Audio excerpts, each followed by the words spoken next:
profundidade e de responsabilidade os problemas nacionais. Muito obrigado.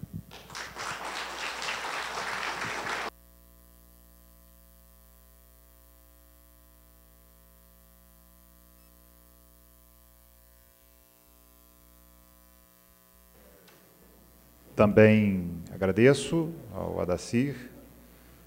Tempo também, perfeito, né? Ali. E também uma apresentação bastante interessante, colocando os aspectos de reformas mais micro e mais macro e sugestões postas à mesa. Então, seguimos então para a palestra final. Gazzoni, por favor.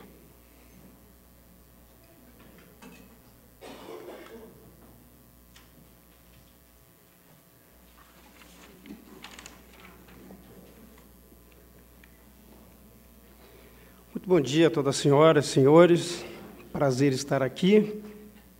Em primeiro lugar, queria agradecer ao secretário Marcelo e ao Paulo César, permitam-me chamar de Paulão, colega desde a década de 90 na antiga SPC.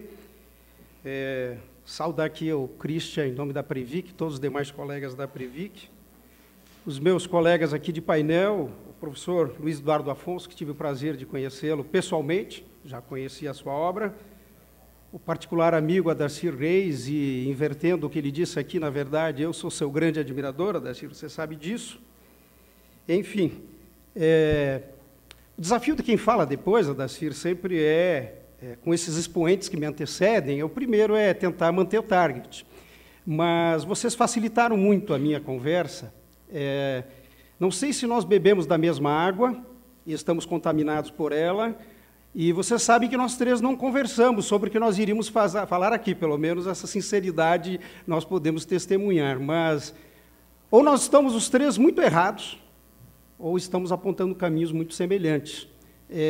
Então, vamos ver, efetivamente, depois, sob o julgar da plateia, se nós efetivamente estamos em rumos adversos ou não. Bem, o secretário Marcelo tinha combinado com o Paulão, naturalmente ele não combinou com você 40 minutos, mas você reduziu em 10 minutos. Eu vou correr por conta disso, então.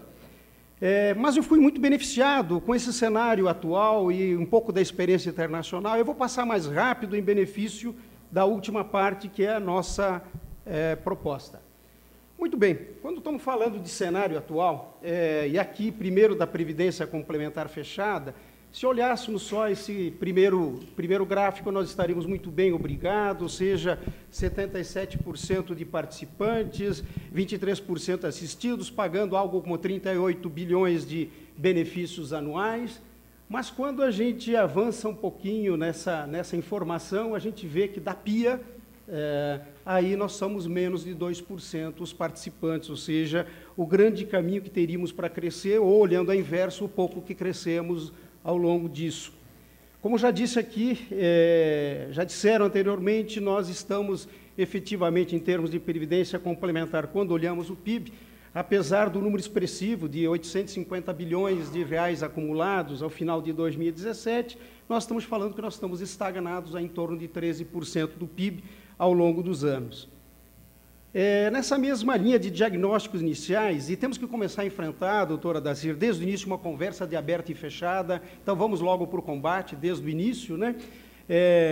Nós estamos falando de um sistema aberto que tem uma regulação distinta da fechada, crescem efetivamente a números bastante expressivos ao longo dos últimos anos, né? Porém, a gente já começa a notar que o que mais cresce é um VGBL, talvez o professor Adacir aqui já dizendo claramente essas questões tributárias possam influenciar fortemente do porquê desse crescimento, diferente do próprio PGBL, mas atingindo números expressivos, né? Lembrando que nós estamos falando aqui, eu estou sendo bastante bondoso, porque você não tem dados tão efetivos quanto o nosso sistema, de qual é a duration do sistema aberto, né? Mas nós estamos falando aqui de uma duration estimada de 12 anos contra um crescimento quase que nominal de patrimônio de 48%, ou seja, um sistema que realmente se encontra estagnado mas com uma duration bastante alta ainda. Então, muito breve sobre o sistema de regime previdência complementar, ele me parece que ele está atingindo o seu objetivo, mas efetivamente está estagnado. E as pesquisas, inclusive tivemos a honra de fazer uma pesquisa licitada pelo então Ministério da Previdência, quando a gente ouve as pessoas do sistema e que não estão do sistema, Paulão, a gente constatou lá, e isso é público, o Ministério divulgou isso depois, que há um excesso de burocracia para ingressar no regime de previdência complementar, altos custos associados à operacionalização e manutenção de um plano, baixa flexibilidade dos produtos previdenciais oferecidos. Isso tudo são resultados da pesquisa feita com a sociedade, tanto empresas patrocinadoras como participantes, incentivos fiscais insuficientes, excesso de obrigações administrativas, e aqui a gente acrescenta o valor da cobertura pela Previdência Social em relação à renda média, já assunto explorado aqui pelo professor, e nós vamos bater um pouco mais nisso.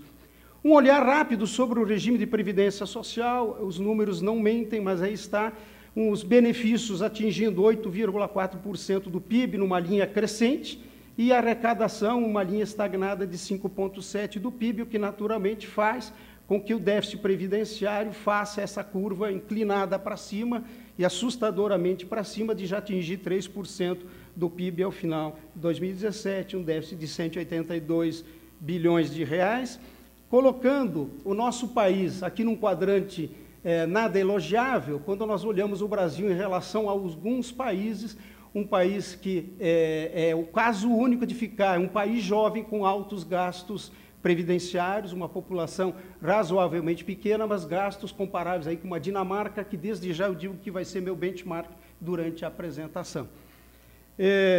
Como eu disse, eu vou correr um pouquinho mais, porque fui favorecido com algumas informações. Quando a gente olha a análise demográfica, já comentada aqui, a gente vê que a nossa transformação rapidamente em direção a esta mesma pirâmide que levou séculos para ser construída pelos países europeus, ou seja, estamos envelhecendo rapidamente, e a explicação não tem outra. Nós começamos a década de 2000 com 11 idosos, 11 ativos para cada idoso, vamos chegar em 2060 com 2 ativos, e são estimativas até otimistas, para cada idoso.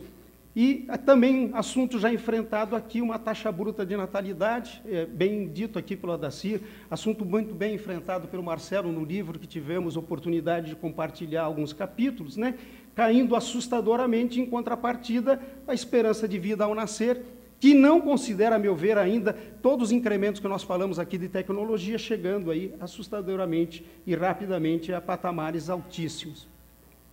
Então, naturalmente, essa projeção, se tudo continuar da mesma forma, chegando lá em 2060, né, por todas essas conjunções, algo como 11,2% do PIB. Muito bem. E, se isso não bastasse, enfrentando algumas coisas que circundam essa questão da Previdência, como disse o professor aqui inicialmente, não podemos mais olhar um segmento isolado do outro, temos que olhar tudo num contexto, inclusive o sistema como um todo.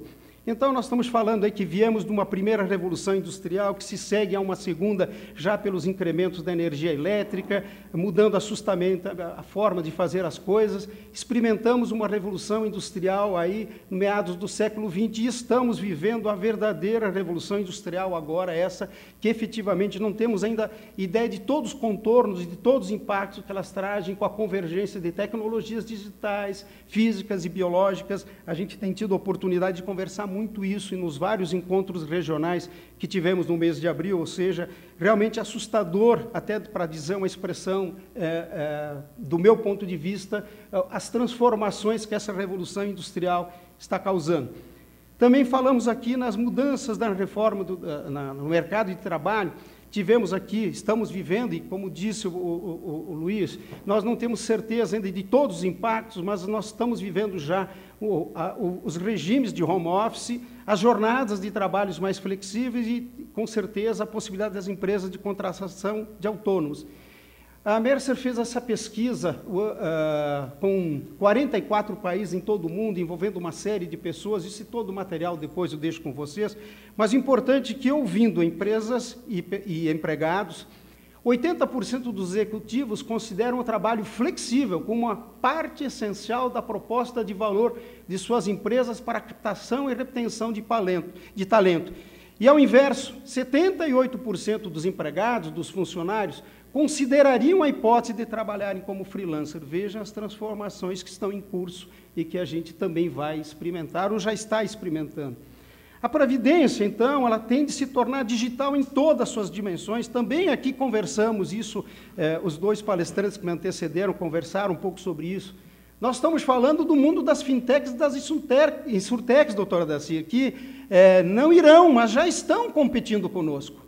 Exemplos claros, nós temos apresentado exemplos claros de insurtechs vendendo produtos de previdência complementar sem qualquer regulação ainda sobre esse setor. Nós estamos falando que esses modelos já são efetivamente concorrentes das entidades abertas e das fechadas, e não nós concorrentes uns dos outros. Nós falamos que os planos de benefícios, por conta dessa mudança totalmente digital, e não vamos confundir eletrônica com digital, muitos de nós achamos que estamos já digitais, mas nós estamos ainda muitas das vezes eletrônicos e não digitais.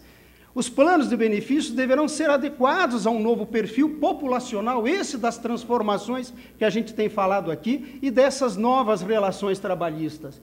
E, com certeza, a maior utilização de produtos para transferência de riscos, assim como comentado com os dois palestrantes anteriores, no mercado, ou seja, isso tem que ser mais institucional, por conta das mudanças, inclusive nas relações familiares, e aqui eu cito, em especial, a questão da longevidade. Desculpe, falando um pouquinho, eu acho que é importante a gente se benzer um pouquinho também, e criatividade ao olhar o que está sendo feito por fora, também tivemos aí algumas visões anteriores, eu quero também trazer outras. A gente está tendo um problema que não sou eu. Eu vou tentar estabilizar isto. Calma, muito bem. Talvez muitos dos senhores conhecem esse índice chamado MMGPI, é um índice produzido lá pelo governo australiano, a nossa empresa colabora com isso, e que